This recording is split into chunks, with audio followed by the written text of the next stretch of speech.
আজকের রেসিপি ডিম আলুর কষা। প্রথমে আমরা কাঁচা ঝাল পেঁয়াজ, আদা, রসুন, এলাচ দিয়ে একটা মশলার পেস্ট তৈরি করে নেব। এই রান্নাটা আমরা কোয়েলের ডিম ও আলু দিয়ে করব। এখন প্যানে কিছুটা তেল দিয়ে বেরেস্তা করে রাখবো।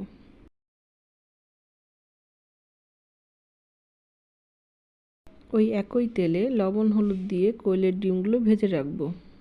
এখন প্যানে কেটে রাখা আলুগুলো দিয়ে দিব। আলুগুলো একটু ভাজা ভাজা হয়ে গেলে এর মধ্যে পেস্ট করা মশলাটা দিয়ে দিব। এখন লবণ, হলুদের গুঁড়া, ঝালের গুঁড়া, জিরার গুঁড়া অ্যাড করে দিব।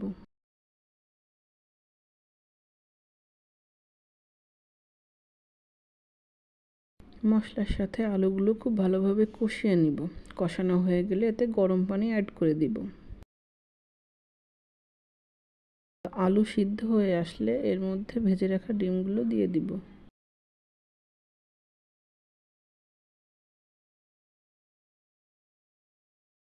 আমাদের রান্নাটা অলমোস্ট হয়ে গেছে। এখন আমরা ভেজে রাখা বেরেস্তাগুলো দিয়ে নামিয়ে ফেলব।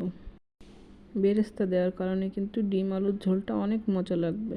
এই রান্নাটা ছোট বড় সবাই খুব মজা করে খেতে পারেন, কারণ কোয়েলের ডিম স্বাস্থ্যের জন্য খুবই উপকারী। কেমন লাগলো আমাকে জানাবেন। ধন্যবাদ।